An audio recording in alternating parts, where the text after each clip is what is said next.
नमस्कार, ग्लोबल न्यूजमा स्वागत छ। म सुनिता बास्कोटा। नमस्कार, म प्रनिशा लक्ष्मी। सुरुमा हेडलाइन्स।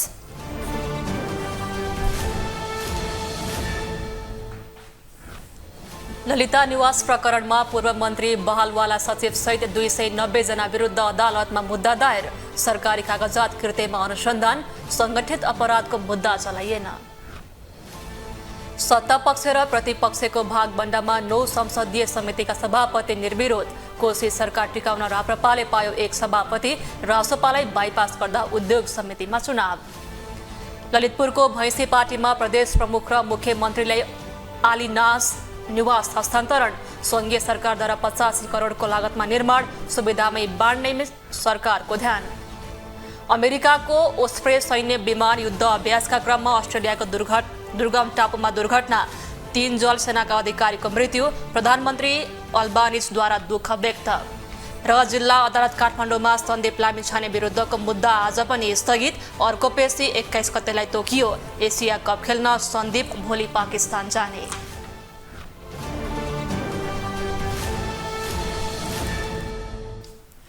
ग्लोबल न्यूज अब विस्तारमा। ललिता निवास जग्गा अपचलन प्रकरणमा 4 पूर्व मन्त्री र बहालवाला सचिव सहित 290 जना विरुद्ध अदालतमा मुद्दा दायर भएको छ। जिल्ला सरकारी वकिलको कार्यालय काठमाडौँले आइतबार जिल्ला अदालत काठमाडौँमा मुद्दा दायर गरेको हो। तर पूर्व प्रधानमन्त्री द्वय माधव कुमार नेपाल र डाक्टर बाबुराम भट्टराई बीच भने मुद्दा दायर भएन। प्रहरीको केन्द्रीय अनुसन्धान ब्युरोले सरकारी कागजात कृत्यमा मात्रै अनुसन्धान गरेकाले संगठित अपराधमा भने मुद्दा दायर भएन। एक रिपोर्ट। ललिता निवासको 143 रोपनी जग्गा प्रकरणमा 4 पूर्व मन्त्री सहित 290 जना विरुद्ध मुद्दा दायर भएको छ। नेपाल प्रहरीको केन्द्रीय अनुसन्धान ब्युरोले गरेको अनुसन्धान अनुसार जिल्ला सरकारी वकिलको कार्यालयले जिल्ला अदालत काठमाडौँमा सरकारी कागजात कृत्य गरेर सरकारी जग्गा व्यक्तिका नाममा लैजाने विरुद्ध अनुसन्धान गरेको थियो। यो प्रकरणमा कृत्य गर्ने अरू सर्वसाधारणलाई 1 वर्ष कैद र मन्त्री सचिव लगायत सरकारी कर्मचारीलाई थप 2 वर्ष सजाय माग गरिएको छ। 18 अर्ब केही बढी बिगो भराउन पनि यो मुद्दामा माग गरिएको उल्लेख छ। मुद्दा चलाइएका पूर्व उपप्रधान तथा भौतिक योजना मन्त्री विजय कुमार गच्छदार, पूर्व भूमि सुधार मन्त्री चन्द्रदेव जोशी, पूर्व भूमि सुधार मन्त्री डम्बर श्रेष्ठ र पूर्व राज्य मन्त्री सञ्जय कुमार शाह छन्। त्यसबाहेक सञ्चार तथा सूचना प्रविधि मन्त्रालयका बहालवाला सचिव कृष्णबहादुर राउत र गृह मन्त्रालयका सहसचिव सुशील वैद्यमाथि समेत बालुवाटार स्थित ललिता निवास परिसरको जग्गा हिनामिना प्रकरणमा कृत्य गरेको अभियोगमा मुद्दा चलाइएको छ। गत साउन 21 गते सर्वोच्च अदालतले ललिता निवास प्रकरणमा मन्त्री परिषदका निर्णयकर्ताहरूमाथि पनि छानबिन गर्न आदेश दिएको भए पनि प्रहरीको केन्द्रीय अनुसन्धान ब्युरो CIB ले प्रतिवेदनमा पूर्व प्रधानमन्त्री नेपाल र भट्टराईलाई साक्षीका रूपमा पेश गरेको थियो। अदालतले 2066 चैत 29 गते, 2067 वैशाख 31 गते, 2067 साउन 28 गते र 2069 असोज 18 गते मन्त्री परिषद बैठकबाट भएका निर्णय र त्यस निर्णयमा सहभागीहरूमाथि अनुसन्धान गर्न आदेश दिएको थियो। विक्रमसम्म 2066 र 67 सालमा माधव कुमार नेपाल प्रधानमन्त्री थिए भने 2069 सालमा बाबुराम भट्टराई प्रधानमन्त्री थिए। माधव नेपाल सरकारमा भौतिक योजना तथा निर्माण मन्त्री विजय गच्छदार थिए भने बाबुराम भट्टराईको नेतृत्वको मन्त्री परिषदमा भूमि सुधार मन्त्री चन्द्रदेव जोशी थिए। दुवै मन्त्री विरुद्ध अख्तियार दुरुपयोग अनुसन्धान आयोगले मुद्दा चलाएको छ। यसअघि CIB ले पक्राउ गरेका र मुद्दा चलाउने राय दिएको भए पनि पूर्व निर्वाचन आयुक्त सुधीर शर्मालाई भने सरकारी वकिलको कार्यालयले मुद्दा चलाएन। प्रतिनिधि सभाका 9वटा विषयगत समितिका सभापति सर्वसम्मत चुनिने भएका छन्। उद्योग तथा वाणिज्य र श्रम तथा उपभोक्ता हित समितिको सभापतिमा भने 2 जनाको उम्मेदवारी परेपछि निर्वाचन हुने भएको हो। सत्तापक्ष र प्रतिपक्ष दलको सहमतिमा रासोपा र राप्रपालाई बाइपास गर्दै समितिमा भागबण्डा गरिएको थियो। तर कोशी सरकार टिकाउन राप्रपालाई एउटा समितिको नेतृत्व दिए पनि रासोपालाई भने बाहिरै राखिएको छ। एक रिपोर्ट। प्रतिनिधि सभाका 10वटा विषयगत समितिको सभापतिका लागि रासोपालाई बाइपास गर्दै भागबण्डाका आधारमा उम्मेदवारी दर्ता भएको छ। सत्ता र प्रमुख प्रतिपक्षी दलबीच भएको भागबण्डा अनुसार नै आइतबार निर्धारित समयमा दलहरूले उम्मेदवारी दर्ता गराएका हुन्। 10वटा समितिको सभापतिका लागि 11 जनाको उम्मेदवारी परेको छ। दलहरूबीच भएको सहमति अनुसार काङ्ग्रेसले 3, एमाले 2, माओवादी, राप्रपा, नेकपा एस, जसपा र जनमतले उम्मेदवारी दर्ता गराएका छन्। सबै दलहरूबीच सहमति गरेर अघि बढेपछि रवि लामिछाने नेतृत्वको राष्ट्रिय स्वतन्त्र पार्टीलाई भने एक्लै आएका छन्। काङ्ग्रेसको तर्फबाट राज्य व्यवस्थामा रामहरि खतिवडा, कृषि सहकारी तथा वातावरणमा डाक्टर आर्जो राणा देउबा र अर्थ समितिमा सन्तोष चालिसेले उम्मेदवारी दर्ता गराएका छन्। उम्मेदवारी दर्तापछि काङ्ग्रेस नेत्री डाक्टर आर्जो राणा देउबाले सहकारीको अनियमिततालाई व्यवस्थित गर्नुपर्ने चुनौती रहेको बताइन्। जुन चाहिँ हामीले कमिट गरेका छौँ संविधान अनुसार, त्यसमा हामीले अगाडि मन्त्रालयहरू बढेको छ कि छैन त्यो हेर्ने, प्लस जनताको जल्दो बल्दो इस्युजहरूलाई रिस्पोन्स भएको छ कि छैन त्यो हेर्ने हो। र जुन चाहिँ मन्त्रालयहरू यो समिति अन्तर्गत पर्छन् त्यो चाहिँ प्रत्यक्ष जनताको एभ्रिडे लाइफसँग सम्बन्धित मन्त्रालयहरू हो। अब कृषि सहकारी अनि यसमा अब फरेस्ट्री र प्रकृति भूमि सुधार सबै आउँछ होइन। सो यसमा चाहिँ अब काम गर्नुपर्ने ठाउँ धेरै छ। एमालेबाट महिला समिति किरण शाह र लेखा समितिमा ऋषिकेश पोखरेलले उम्मेदवारी दर्ता गराएका हुन्। समिति सभापतिमा उम्मेदवारी दर्ता गरेपछि सञ्चारकर्मीहरूसँगको कुराकानीमा सार्वजनिक लेखा समितिको सभापतिका उम्मेद्वार ऋषिकेश पोखरेलले सार्वजनिक लेखा समितिले सरकारले गरेका खर्चलाई कानुन सम्मत बनाउनका निम्ति सहयोग गर्ने, सुझाव दिने र आर्थिक अनुशासनलाई कायम गराउने पक्षमा सरकारलाई सहयोग, सुझाव र उठिरहेका विषयवस्तुमा सरकारलाई आवश्यक अन्य सल्लाह दिने काम रहेको बताए। विशेष गरी सार्वजनिक लेखा समिति भनेको सरकारले गरेका खर्चहरूलाई चाहिँ कानुन सम्मत बनाउनका निम्ति सहयोग गर्ने, सुझाव दिने र आर्थिक अनुशासनलाई कायम गराउने पक्षमा सरकारलाई पहिलो कुरा त सहयोग, दोस्रो सुझाव र तेस्रो उठिरहेका विषयवस्तुहरूसँग सरकारलाई आवश्यक अन्य सल्लाह र सुझावहरू दिने काम गर्छ। माओवादीबाट कानुन न्याय तथा मानवाधिकार समितिको सभापतिमा विमला सुवेदी, राप्रपाका दीपक बहादुर सिंहले पूर्वाधार विकास समितिको सभापतिमा उम्मेदवारी दिएका छन्। यसअघि सत्तापक्ष र एमालेबीच सहमति भएर राप्रपालाई पनि अलग गराएका थिए। तर कोशी सरकारलाई मध्यनजर गर्दै प्रधानमन्त्री पुष्पकमल दाहाल प्रचण्डले माओवादीको भागमा परेको पूर्वाधार विकास समिति त्याग्न तयार भएको बताइएको छ। माओवादीबाट पूर्वाधार समितिको सभापतिमा उम्मेद्वार बन्न तयार भएका सांसद माधव सापकोटालाई अन्तिम समयमा ब्याक गरिएको हो। यस्तै नेकपा एकीकृत समाजवादीका भानुभक्त जोशी स्वास्थ्य तथा शिक्षा, जसपाका राजकिशोर यादवलाई अन्तर्राष्ट्रिय सम्बन्ध समिति, जनमतका अब्दुल खानले उद्योग वाणिज्य तथा श्रम उपभोक्ता हित समितिको सभापतिमा उम्मेदवारी दिएका छन्। तर आफूहरूलाई एक्लै आएपछि रासोपाले गणेश पराजुलीलाई उद्योग समितिमा उम्मेद्वार बनाएको छ। 9 समितिमा सर्वसम्मत नेतृत्व चयन हुने भए पनि उद्योग समितिमा सोमबार निर्वाचन हुनेछ। यद्यपि निर्विरोध भए पनि निर्वाचन कार्यतालिका अनुसार सोमबार नै घोषणा हुनेछ। यस्तै 2 विशेष समितिको निर्वाचन प्रक्रिया अघि बढेको छैन। संसदीय सुनवाई समिति संयुक्त, काङ्ग्रेस र राज्यका निर्देशक सिद्धान्त नीति र दायित्व कार्यान्वयन अनुगमन तथा मूल्याङ्कन समिति संयुक्त एमालेको भागमा परेको छ। विशेष समितिको निर्वाचन प्रक्रिया नै अघि नबढेको भएकाले एमाले उम्मेद्वारको टुङ्गो लगाएको छैन। काङ्ग्रेसले पनि आन्तरिक विवादका कारण संसदीय सुनवाईमा उम्मेद्वार टुङ्गो लगाएको छैन।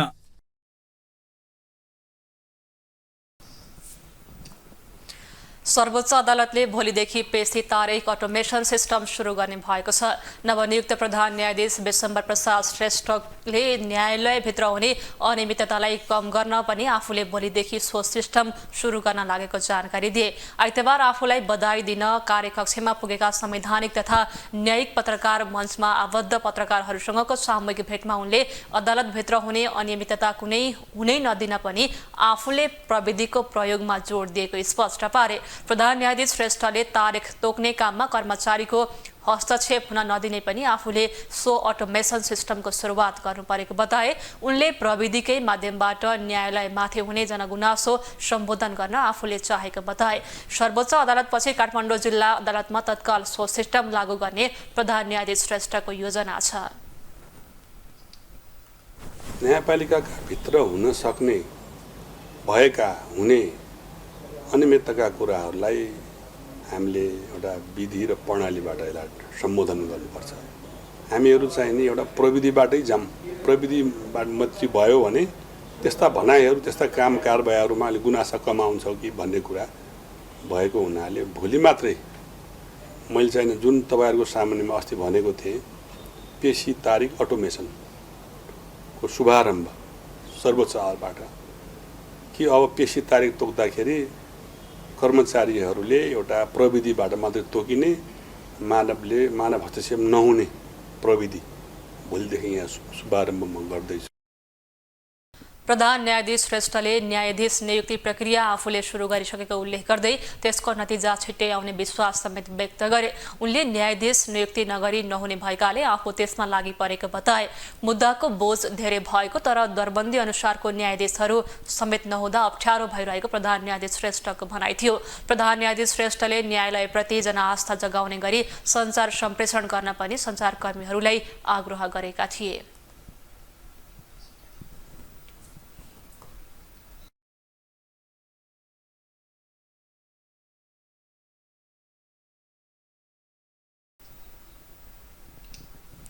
प्रधानमन्त्री पुष्पकमल दाहालले मुलुकलाई सुशासन र समृद्धिको बाटोमा अगाडि बढाउन आफूले सदैव राष्ट्रिय सहमतिमा जोड दिएको बताएका छन्।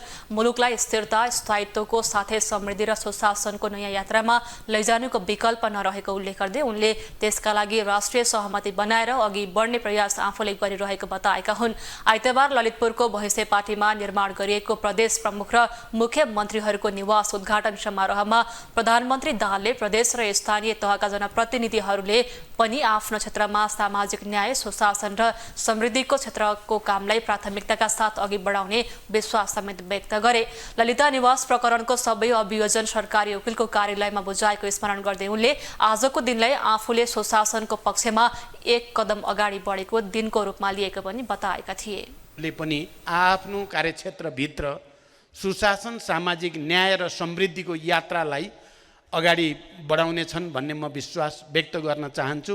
हामीले यो पटक हामीलाई स्थिरता, स्थायित्वको साथै समृद्धिको र सुशासनको नयाँ यात्रामा जानुको कुनै विकल्प हामी नेपालीहरूको अगाडि छैन। मैले कार्यकारी प्रमुखको हैसियतले आफ्नो ठाउँबाट यो पक्षमा एउटा समझदारी बनाएर राष्ट्रिय सहमति बनाएर अगाडि जाने प्रयास गर्दै आएको छु। प्रधानमन्त्री दाहालले प्रदेशको काम कारबाहीलाई अझै बढी प्रभावकारी बनाउन पनि प्रदेश प्रमुख र मुख्यमन्त्रीहरूको निवास उपयोगी हुने विश्वास व्यक्त गरे। संघीयतामाथि प्रश्न उठाउनेहरूलाई पनि स्वनिवास निर्माणले बलियो जवाफ दिएको उल्लेख गर्दै उहाँले संघीयताको संस्थागत विकासमा पनि यसले योगदान पुर्याएको बताए। प्रदेशहरूलाई प्रभावकारी बनाउने कुरासँग सम्बन्धित छ। सङ्घीय लोकतान्त्रिक गणतन्त्रलाई संस्थागत गर्ने सन्दर्भमा बेला मौकामा केही मानिसहरूले प्रश्न उठाउने गर्छन्। त्यसको एउटा जवाफ जस्तो पनि लागेको छ मलाई। आज यो भवनहरूको उद्घाटन गर्दै गर्दा, साँचो हस्तान्तरण गर्दै गर्दा प्रदेश प्रमुखजी र मुख्यमन्त्रीजीहरूलाई मैले एक कदम भए पनि सङ्घीयता संस्थागत गर्ने क्रममा चाहिँ यो हामी अगाडि बढेका छौँ भन्ने मैले महसुस गरेको छु। प्रधानमन्त्री दाहालले संघीय मन्त्रीहरूको निवासको कामले पनि केही महिनाभित्रै पूर्णता पाउने बताएका थिए। यसअघि संघीय सरकारको मन्त्री निवास बनाउने गरी बनाइएका भवन यति बेला भने प्रदेश प्रमुख र सरकारलाई हस्तान्तरण गरिएको छ।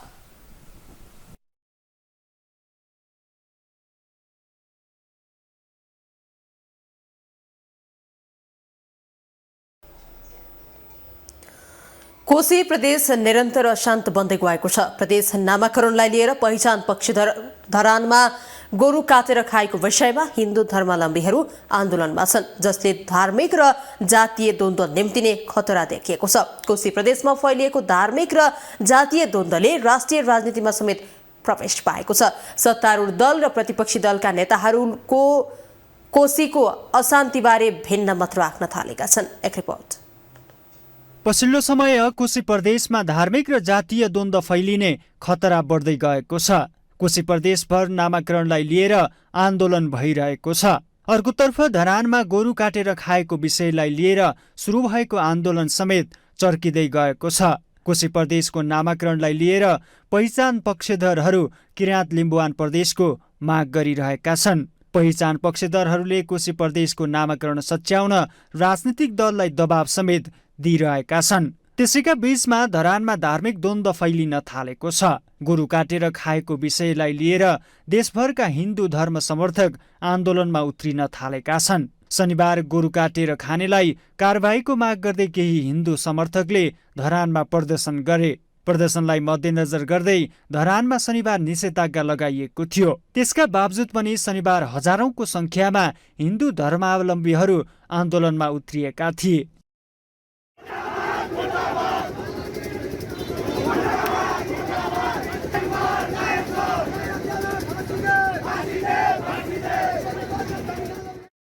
यी आन्दोलनले धार्मिक र जातीय द्वन्द्व फैलिँदैछ भन्ने आभास गराएको छ। निरन्तर कोशी प्रदेश अशान्त बन्दै गएपछि राष्ट्रिय राजनीतिमा समेत उक्त विषयले प्रवेश पाएको छ। धरानमा देखिएको विवादका बारेमा राजनीतिक दलहरू समेत आन्दोलनको पक्ष र विपक्षमा देखिएका छन्। शनिबार प्रधानमन्त्री पुष्पकमल दाहाल प्रचण्डले धरान अशान्तबारे प्रेस विज्ञप्ति नै जारी गरेका छन्। दाहालले जारी गरेको प्रेस विज्ञप्तिमा सबै मिलेर जानुपर्ने उल्लेख छ। तर सार्वजनिक मञ्चमा भने प्रधानमन्त्री दाहालले कोशी प्रदेश नामाकरणबारे विचार गर्नुपर्ने अभिव्यक्ति दिइरहेका छन्। त्यसै गठबन्धनको शीर्ष दल नेपाली काङ्ग्रेसका महामन्त्री गगन थापाले समेत कोशी प्रदेश नामाकरण पहिचानका आधारमा हुनुपर्ने बताउँदै आएका छन्, जसले पहिचानवादीहरूलाई थप बल पुगेको छ।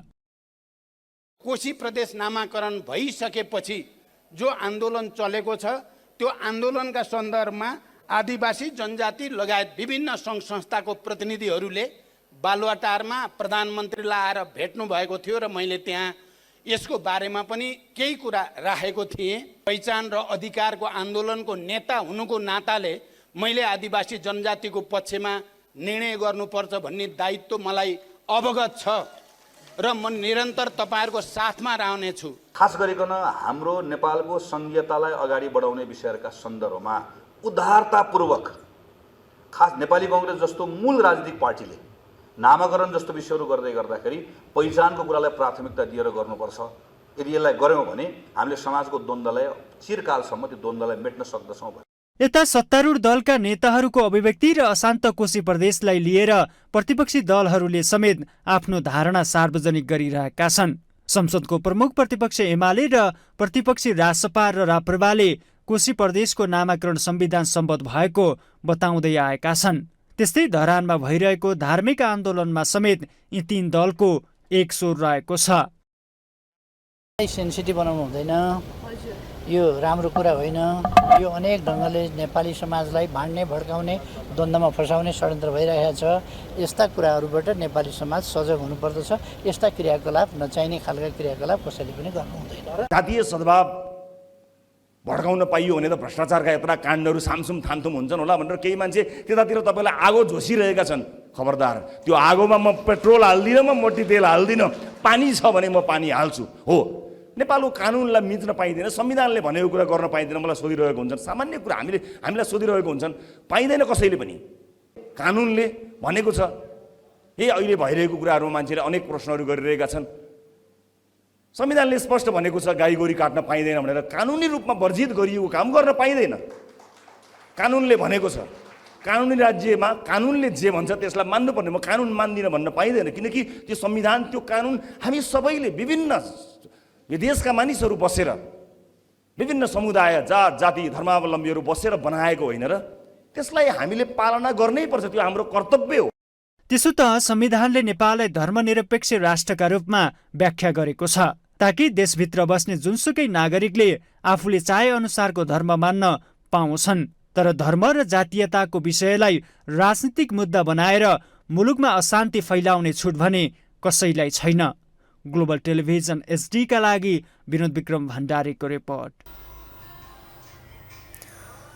नेत्र विक्रमचन्द विप्लव नेतृत्वको नेपालले एमसीसी कार्यान्वयन विरुद्ध आइतबार प्रदर्शन गरेको छ। संसदबाट व्याख्यात्मक टिप्पणी सहितको 12 बुँदे सम्झौता सम्बन्धमा समेत अमेरिकाले आधिकारिक धारणा सार्वजनिक नगरेको भन्दै नेकपाले विरोध प्रदर्शन गरेको हो।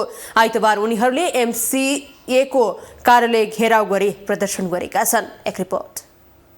2074 भदौ 29 गते नेपाल सरकार र मिलेनियम च्यालेन्ज कर्पोरेसन एमसीसी बीच नेपालको ऊर्जा र सडक पूर्वाधार विकासका लागि एमसीसीसँग सम्झौता भएको थियो। परियोजनाका अनुसार नेपालले $50 करोड अनुदान प्राप्त हुने उल्लेख छ। संसदबाट व्याख्यात्मक टिप्पणी सहितका 12 बुँदालाई समेटेर सम्झौता एमसीसी पास गरिएको थियो। नेत्रविक्रम चन्द विप्लव नेतृत्वको नेकपाका अनुसार अमेरिकाले 12 बुँदे सम्झौताको सम्बन्धमा आफ्नो धारणा व्यक्त गर्नुपर्ने थियो। तर उक्त सम्झौताको सम्बन्धमा अमेरिकाले आफ्नो धारणा सार्वजनिक नगरेको भन्दै नेपालमा एमसीसी कार्यान्वयन हुन नदिने र परियोजना राष्ट्रघाती भएको निष्कर्ष निकाल्दै विप्लव नेतृत्वको नेकपाले भदौ 5 गते चरणबद्ध आन्दोलनको घोषणा गरेको थियो। घोषणा अनुसार उनीहरूले आइतबार एमसीएको कार्यालय घेराउ गर्दै प्रदर्शन गरेका छन्। एमसीसी सम्झौता हुनु अघि एमसीसी विरुद्ध प्रदर्शन भएको थियो। एमसीसी संसदबाट अनुमोदन भइसकेपछि पनि अहिले समेत विभिन्न टीका टिप्पणीहरू भइरहेका छन्। क्रान्तिकारी कम्युनिस्ट पार्टीका नेता सीपी गजुरेलले एमसीसी परियोजना संसदबाट अनुमोदन भए पनि कार्यान्वयन हुन नदिने दाबी गरेका छन्। जब श्रीलङ्काले त्यसलाई खारिज गर्न सक्छ भने नेपालले खारिज गर्न किन नसक्ने? नेपालले खारिज गर्न सक्छ। त्यसकारण अहिले हामीले यो जो कार्यक्रमहरू राखेका छौँ, हामी के अपिल गर्न, के आह्वान गर्न चाहन्छौँ भने त्यतिखेर पनि राष्ट्रघात जुन गरे सम्झौता पारित गरेर अथवा अनुमोदन गरेर संसदबाट, ती पार्टीहरूले ठुलो देशका विरुद्ध ठुलो अपराध गरेका छन्। त्यो अपराधलाई कमसेकम अलिकति कम गर्नको निम्ति त अहिले हामीले अब यसलाई पारित गर्दैनौँ, पारित गऱ्यौँ तर चाहिँ यसलाई लागू गर्दैनौँ भनेर यहाँका पार्टीहरू उठिदिए भने, यदि त्यहाँ हाम्रो सहमति भयो भने या जनसङ्घर्ष चाहिँ उठ्न सम्भव भयो भने के हुनसक्छ भने त्यो सम्झौतालाई उसले फिर्ता लैजानुपर्छ। त्यसकारण हाम्रो यहाँ माग आज के छ भने त्यो खारिज मात्रै होइन, त्यो फिर्ता हुनुपर्छ। तत्कालीन माओवादीकै अर्थमन्त्री जनार्दन शर्माको प्रस्तावमा 2078 फागुन 15 गते नेपालको संसदबाट व्याख्यात्मक टिप्पणी सहितको 12 बुँदे सम्झौता सहित एमसीसी पास गराइएको थियो। सोही सम्झौतालाई लिएर विप्लव नेतृत्वको नेकपाले हालसम्म अमेरिकाले कुनै पनि घोषणा पेश नगरेको भन्दै विरोध गर्न थालेको हो। ग्लोबल टेलिभिजनका लागि जुनिसा कोइराला, काठमाडौँ। राष्ट्रपति रामचन्द्र पौडेलले मुलुकी संहिता सम्बन्धी केही नेपाल ऐनलाई संशोधन सम्बन्धी विधेयक 2080 प्रमाणीकरण गरेका छन्। राष्ट्रपति पौडेलले संघीय संसदका दुवै सदनबाट पारित भई राष्ट्रपति कार्यालयमा पेश भएको उक्त विधेयक साउन 12 गते प्रमाणीकरण गरेको पत्र राष्ट्रिय सभालाई प्राप्त भएको हो। आइतबार बसेको राष्ट्रिय सभा बैठकमा अध्यक्ष गणेश प्रसाद तिमल सिन्हाले उक्त विधेयक राष्ट्रपतिले प्रमाणीकरण गरेको पत्र राष्ट्रपति कार्यालयबाट प्राप्त भएको जानकारी दिएका हुन्। रामचन्द्र पौडेलबाट नेपालको संविधान धारा 113 को उपधारा 2 बमोजिम मुलुकी संहिता सम्बन्धी केही नेपाल ऐनलाई संशोधन सम्बन्धी विधेयक 2080 प्रमाणीकरण भएको हो। विधेयक राष्ट्रपतिले नेपालको संविधानको धारा 113 को उपधारा 2 बमोजिम प्रमाणीकरण गरेका हुन्। त्यस्तै राष्ट्रिय सभामा संविधान अनुसार अब बन्न बाँकी कानुनहरूको अध्ययन प्रतिवेदन 2080 पेश गरिएको छ। विधेयक व्यवस्थापन समितिका सभापति जयन्ती देवी राईले सो विधेयक पेश गरिन्। उनले विधायक व्यवस्थापन समितिको निर्देशन, सुझाव कार्यान्वयनको अनुगमन तथा मूल्याङ्कन अध्ययन प्रतिवेदन 2080 पनि सभामा पेश गरिएको हो। सभापति राईले सभाले सो विधेयकमाथि गम्भीर छलफल गरी आवश्यक परिमार्जन गर्ने विश्वास समेत व्यक्त गरिन्। राष्ट्रिय सभाको अर्को बैठक भदौ 18 गते सोमबार अपराह्न 1:01 बस्ने गरी बोलाइएको छ।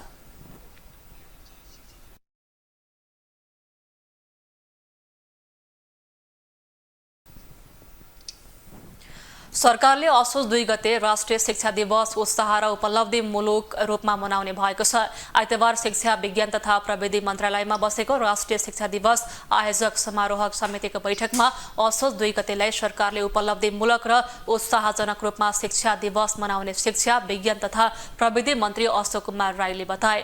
उनले असोज 2 लाई विशेष उत्साहका साथ मनाउने अठोट गरे। उनले आफ्नो ठाउँबाट असोज 2 को कार्यक्रमलाई भव्यताका साथ उपलब्धिमूलक रूपमा मनाउन पनि आह्वान समेत गरेका छन्। वर्षदेखि अलिकति अवरुद्ध भएको अवस्था रहेछ। यसको चाहिँ बाटो चाहिँ खुलेको छ र हामी यो आउने असोज 2 लाई विशेष उत्साहका साथमा चाहिँ मनाउनका निम्ति प्रयत्न गर्नेछौँ भन्ने अठोट पनि यो आयोजक समितिले चाहिँ समारोह समितिले चाहिँ गर्नु परेको छ।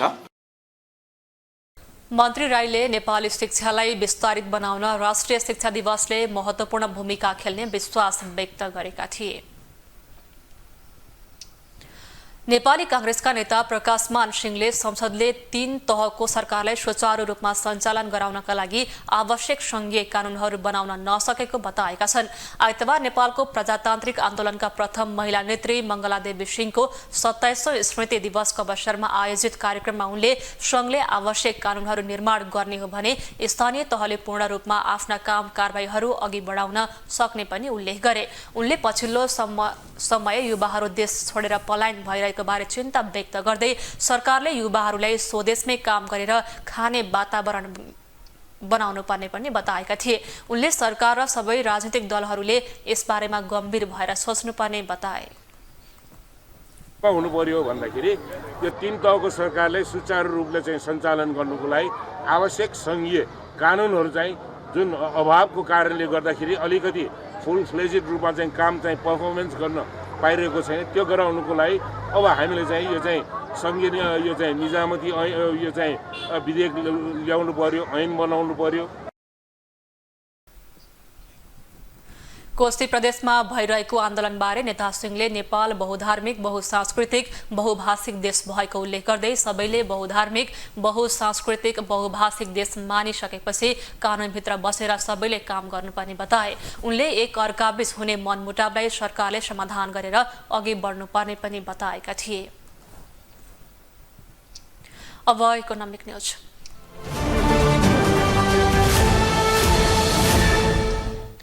नेपाल राष्ट्र बैंकका गभर्नर महाप्रसाद अधिकारीले वित्तीय साक्षरता सम्बन्धी ज्ञान सर्वसाधारण सहित बैंकरहरूलाई पनि आवश्यक रहेको बताएका छन्। आइतबार काठमाडौँमा वित्तीय साक्षरता सम्बन्धी एक कार्यक्रममा गभर्नर अधिकारीले बैंकका धेरै सेवा र टुल्सबारे बैंकर स्वयंलाई जानकारी नभएको बताएका हुन्। उनले वित्तीय साक्षरताले सर्वसाधारण नै बैंकको सेवा छनौट गर्न र सही निर्णय लिन सघाउने पनि बताए। यस्तै राष्ट्र बैंकले उपलब्ध गराएका सुविधा र बैंकभित्र रहेका धेरै सेवाबारे बैंकर स्वयंलाई पनि आवश्यक जानकारी नभएको बताए।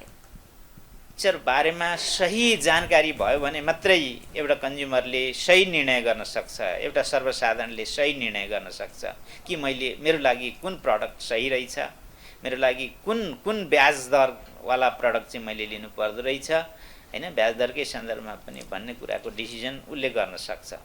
हामीले देखिरहेछौँ यो यतिमा मात्रै सीमित छैन, यो कम्युनिकेसनको ग्याप अर्थात् यो जानकारीको ग्यापको फलस्वरूप हाम्रो समाजभित्र विभिन्न ग्रुपमा एक खालको द्वन्द्व पनि सिर्जना भइरहेको छ। कार्यक्रममा नेपाल उद्योग वाणिज्य महासंघका अध्यक्ष चन्द्रप्रसाद ढकालले आर्थिक क्रियाकलाप चलायमान बनाउन सबैले मिलेर काम गर्न आवश्यक रहेको बताए। उद्योगी व्यवसायी, बैंक, व्यवसाय तथा सर्वसाधारण सबैको मनोबल कमजोर भएकाले सरकार र राष्ट्र बैंकले ठोस कार्यक्रम ल्याएर वातावरण बनाउनु पर्ने उनको भनाइ छ। अध्यक्ष ढकालले पछिल्लो समय बैंकबाट लिएको ऋण तिर्दिन भन्ने समूहले फैलाएको नकारात्मक सन्देशले बैंकप्रति नकारात्मक धारणा र अराजकता बढेकोले सबैले सामूहिक रूपमा यस्ता क्रियाकलापलाई निस्तेज पार्नुपर्ने बताएका थिए।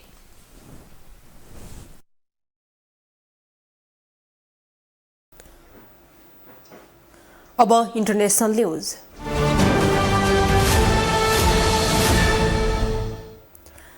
संयुक्त राज्य अमेरिकाको ओस्प्रे सैन्य विमान आइतबार युद्ध अभ्यासका क्रममा अस्ट्रेलियाको उत्तरमा अवस्थित दुर्गम टापुमा दुर्घटना भएको छ।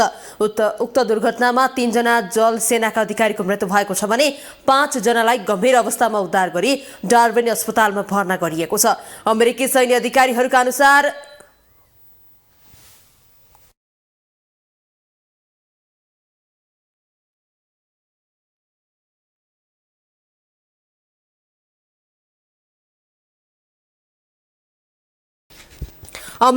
अधिकारीहरूका अनुसार विमानमा 23 जना सैनिक कर्मचारी थिए। अस्ट्रेलियाली प्रहरी दुर्घटनास्थलमा चालक दलका सदस्य तथा बाँकी घाइतेको उद्धारमा सक्रिय रहेको जनाइएको छ। प्रधानमन्त्री एन्थोनी अल्बानिजले घटनाप्रति दुःख व्यक्त गरेका छन्। संयुक्त युद्ध अभ्यासमा अमेरिका, अस्ट्रेलिया, इन्डोनेसिया र फिलिपिन्सका हजारौं सैनिकले भाग लिएका छन्। उत्तरी अस्ट्रेलिया पछिल्ला वर्षमा अमेरिकी सेनाका लागि महत्त्वपूर्ण रणनीतिक स्थान बनेको छ। एसिया प्रशान्त क्षेत्रमा चीनको सामना गर्न अमेरिकाले उक्त स्थान सैन्य अभ्यासलाई प्राथमिकता दिएको छ।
विश्वका धनाढ्य राजा मध्ये एक हुन् थाइल्यान्डका राजा। उनको सम्पत्ति 50 खर्ब रहेको छ। उनीसँग 38 जेट विमान, 21 हेलिकप्टर तथा 100 विलासी कार रहेका छन्। घरपालुवा जनावरसँग समय बिताउन मन पराउने उनले आफ्नो कुकुर फुफूको जन्मदिनमा 2 करोड रुपैयाँ खर्च गरेका थिए। एक रिपोर्ट। विश्वका धनाढ्य राजा मध्ये एक हुन् थाइल्यान्डका राजा। थाइल्यान्डका राजा राम एक्स विश्वका धनाढ्य राजा मध्ये एक हुन्। किङ महा भजिरालोङकोनको कुल सम्पत्ति करिब 50 खर्ब छ। उनीसँग 38 वटा जेट, 21 हेलिकप्टर तथा 100 विलासी कार रहेका छन्। 4वटी विवाह गरेका राजा रामासँग 16,000 भन्दा बढी एकड जमिनका मालिक हुन्। उक्त जमिनमा देशैभर 40,000 भन्दा बढीले भाडाका लागि सम्झौता गरेका छन्। उनको सबैभन्दा धेरै जमिन राजधानी बैंककमा छ। बैंककमा उनको 3,281 एकड जमिन छ। यसमा 17,000 भन्दा बढी मानिस भाडामा बसोबास गर्दै आएका छन्। यहाँको धेरै जसो जमिन ठूला रियल इस्टेट र व्यापारिक घरानासँग छ। राजाको बैंकक स्थित 3,281 एकड जमिनमा कैयौं सरकारी भवन, शपिङ मल र 5 तारे होटल पनि छन्। यस्तै राजाको आफ्नो आलिशान महल पनि छ। यो भिल्लाको मूल्य 1.5 अर्ब भन्दा माथि छ। उनको 23.5 लाख स्क्वायर फिटमा फैलिएको महलमा थुप्रै सरकारी कार्यालय र संग्रहालय रहेका छन्। त्यस्तै उनको 1.5 अर्ब बराबरको हीरा, सुनको डुङ्गा र शाही डुङ्गा छन्। किङ रामा एक्स घरपालुवा जनावरसँग समय बिताउन मन पराउँछन्। आफ्नो मनपर्ने कुकुर फुफूलाई एयर चीफ मार्शल उपाधि दिएका थिए। सन् 2007 मा उक्त कुकुरको जन्मदिनका लागि उनले 2 करोड रुपैयाँ खर्च समेत गरेका थिए। यी शौखिन राजाले अहिलेसम्म 4 वटा विवाह गरेका छन्। उनले पछिल्लो पटक सन् 2019 मा राज्याभिषेक हुनुभन्दा केही दिनअघि विवाह गरेका थिए। किङ रामा एक्सको पढाइ लेखाइ जर्मनी र बैंककमा भएको थियो। यसकारण पनि उनलाई जर्मनी सर्वाधिक मनपर्छ। कोभिड पहिलो लहरका बेला उनी जर्मनीको एक 5 तारे होटलमा क्वारेन्टिनमा बसेका पनि थिए। ग्लोबल टेलिभिजनका लागि सुनिता बास्कोटाको रिपोर्ट। अब स्पोर्ट्स न्यूज।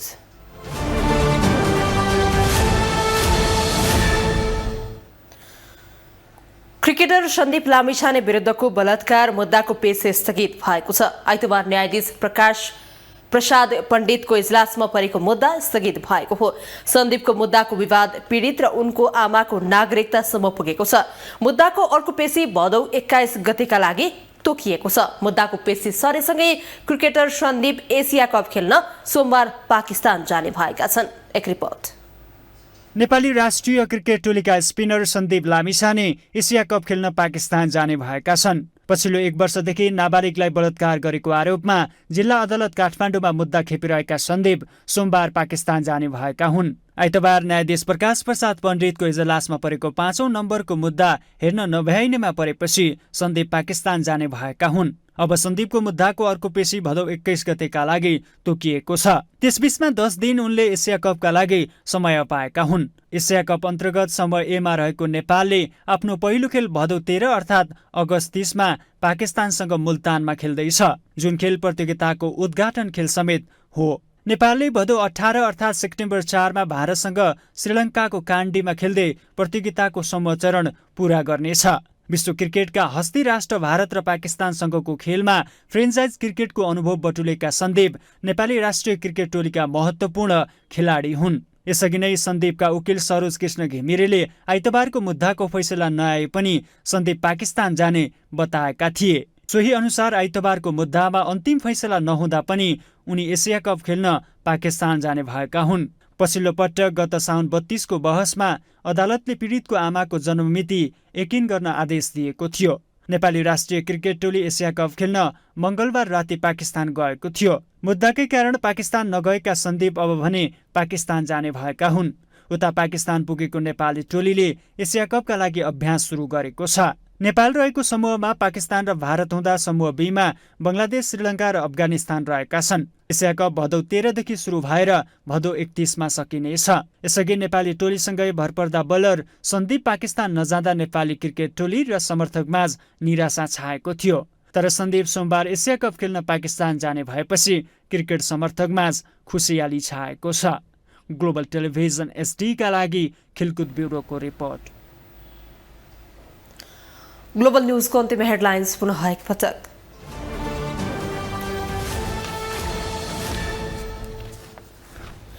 ललिता निवास प्रकरणमा पूर्व मन्त्री बहालवाला सचिव सहित 290 जना विरुद्ध अदालतमा मुद्दा दायर। सरकारी कागजात किर्तेमा अनुसन्धान, संगठित अपराधको मुद्दा चलाइएन।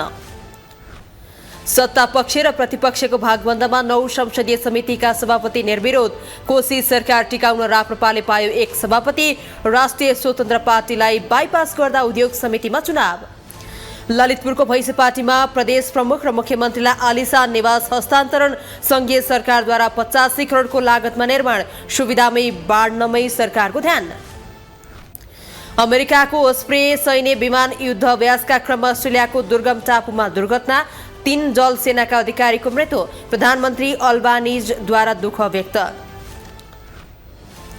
र जिल्ला अदालत काठमाडौँमा सन्दीप लामिछाने विरुद्धको मुद्दा आज पनि स्थगित। अर्को पेशी 21 गतेको लागि तोकियो। एसिया कप खेल्न सन्दीप सोमबार पाकिस्तान जाने।